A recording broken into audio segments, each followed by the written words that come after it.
How's it going, everyone? Today I will be showing you this. This is my Redstone computer.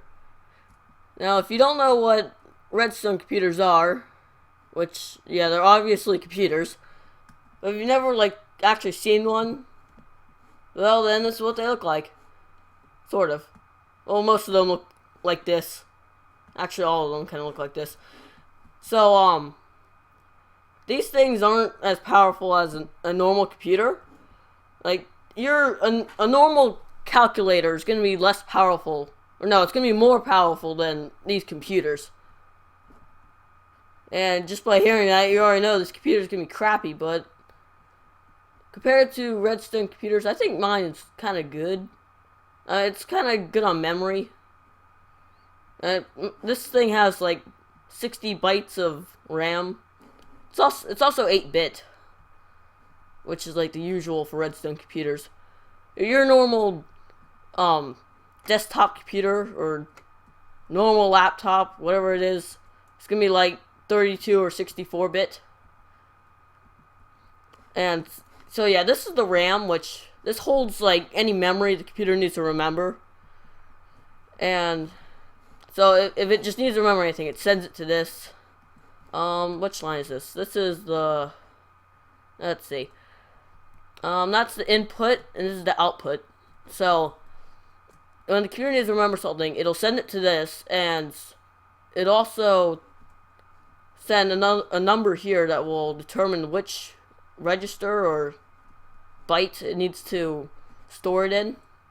So, like,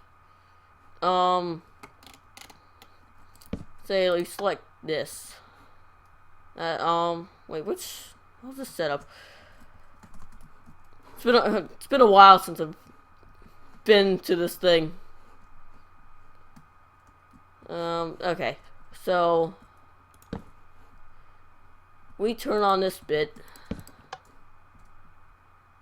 It should say, hold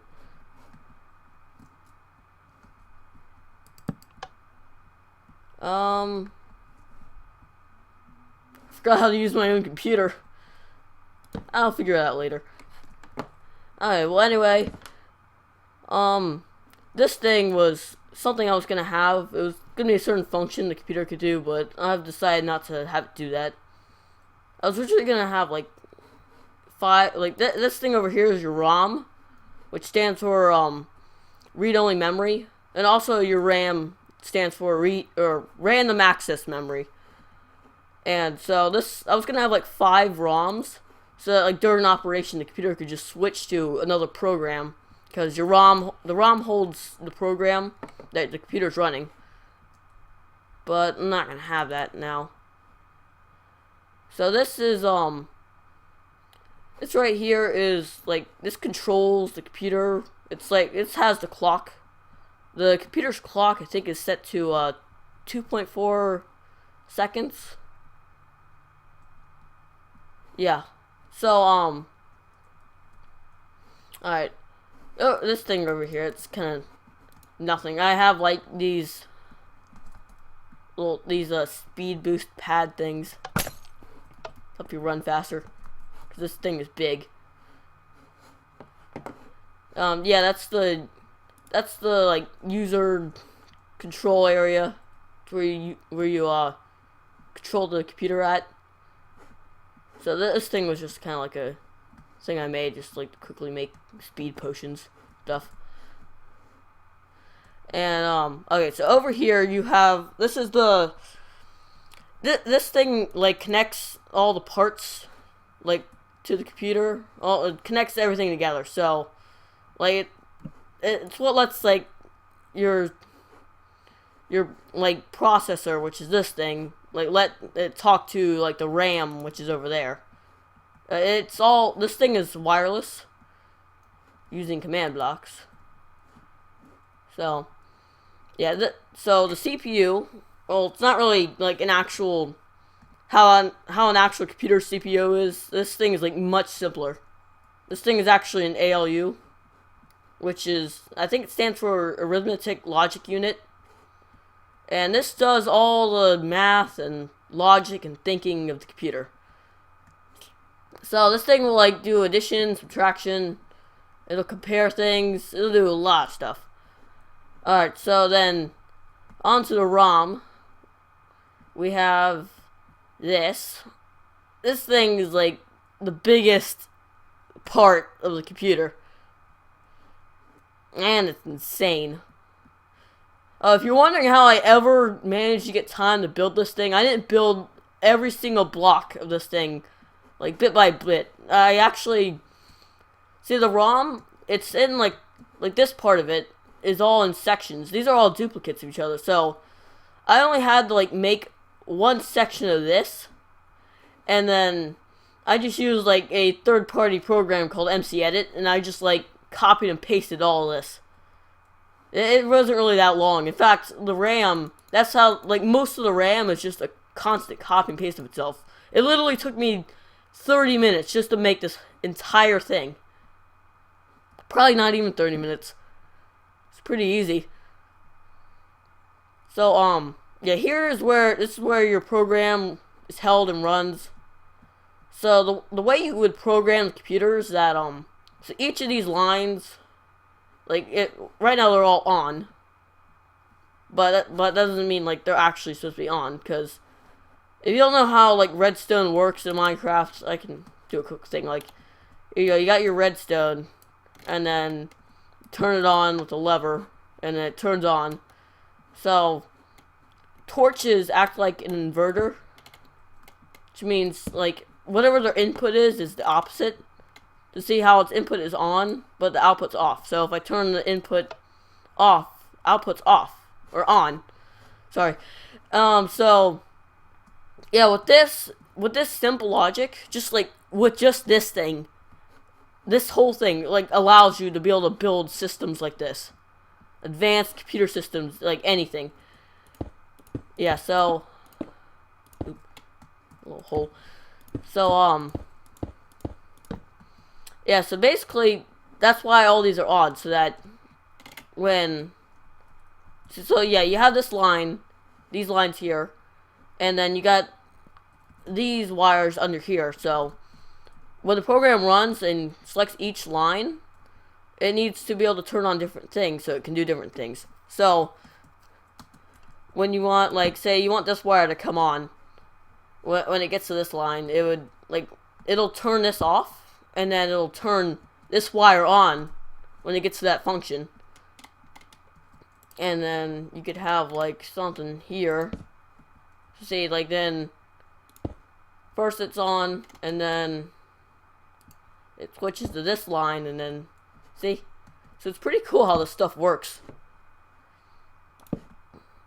Alright, and over there, that thing is the screen. Yes, this thing does have a screen. Although the res on it is like 32 by 32 pixels. Not that much. So, over here, here's the back of the screen. And this thing I can easily do a, like, demonstration of. So, right now, it's not displaying anything. But I can easily manually, like, select it. So, this is your y-axis. Yeah, so I can, like, select this. So that line's on, and then this is your x-axis. So you just go over here. So I have a set. So I put the spot on the y-axis to, yeah, whatever. And then, alright, so I turn on the spot on the x-axis, and then, so now it's got a full area to plot. And there you go. Put a dot. So, it's not really hooked up to the computer yet. But, I will eventually. So, yeah, hold on. There we go.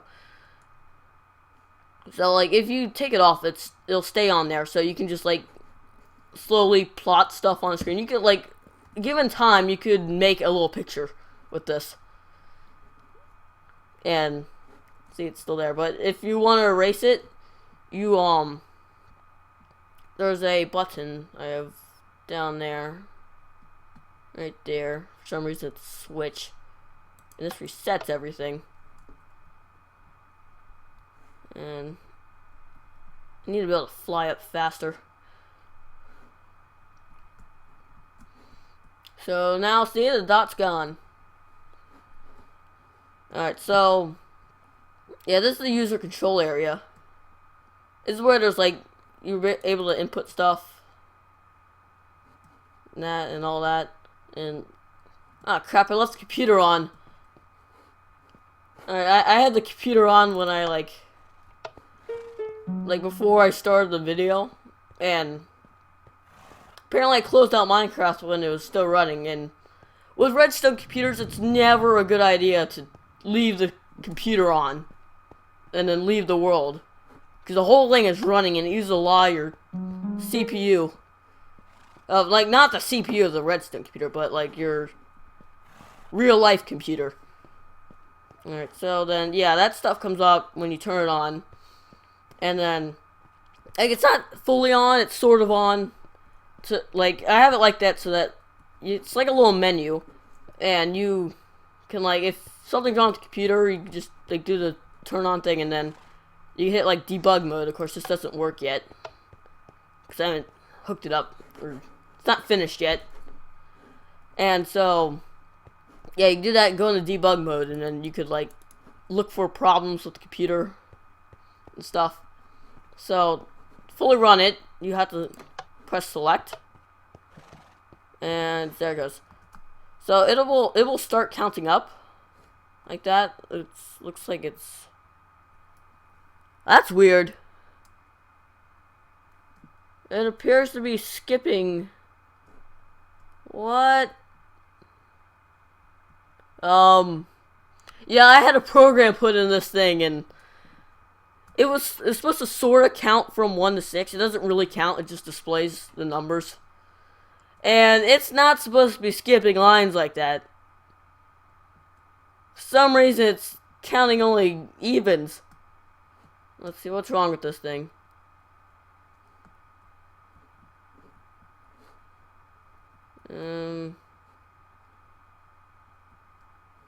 But why is that constantly on? Oh crap, that's why. See, this is what happens. You break one little wire and the whole thing starts acting weird. Alright, there it goes. Now it's counting normal. Yeah, so you can see the whole thing is running right now. Counting and doing all this stuff. So see, you can see the lines doing stuff. See, then it goes on to the next one. And then the next one. That's line 4. Then it goes to line 5. Then line 6. And then after that, it goes back and repeats. So, over here, like I just have it like, it just like, will put a number on your screen. That's all this little program does that I have on the computer. No, it's in here. So, this will set, like, that will say 1, and then 2, 3, and so on. And so, like, when it gets to 1, you can see these torches are off. So, when it gets to that one, it turns that on and it tells it to display 1. It's pretty cool how this stuff works.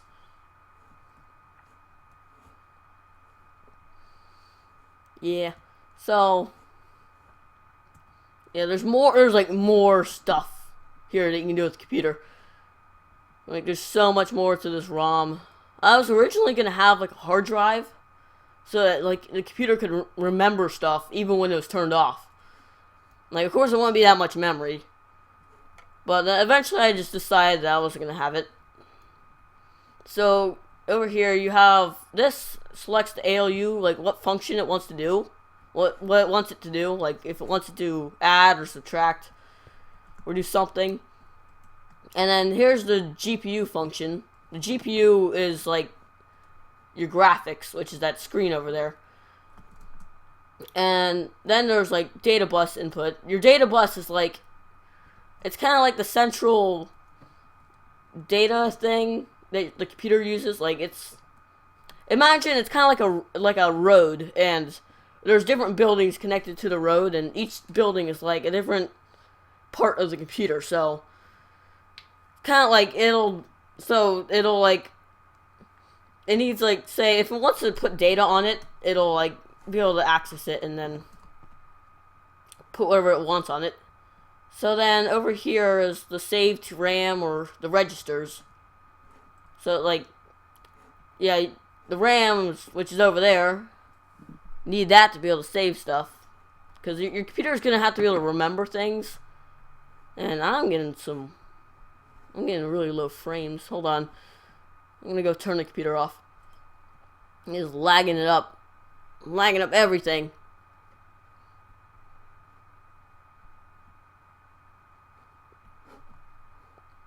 Oh yeah, that thing, that was like a little, sort of like a control pad. Like, if you wanted to make like a simple game on this computer, which you can, it was gonna make it so like you could use that pad thing to control stuff. Alright. Alright. So, back over here. Alright, where was I at? Alright, yeah, so the RAM and the registers. So the registers are, they're like, sort of like bits of the RAM all over the computer, but they're just like, like punched a hole. Alright, so it's like a temporary, it's like a little memory thing at each different part that just helps it like temporarily remember the data that it receives. And then there's your, this is the load from the RAM or the registers. And this was originally the line to use the hard drive, but now it's unused, so you could like use it for like anything you want. This is also a part of the hard drive line. This is your branch line, which basically makes it so that like if you wanted to link a thing like that, like the little control pad, like you wanted it to the computer to like wait until like you like press the up arrow, it'll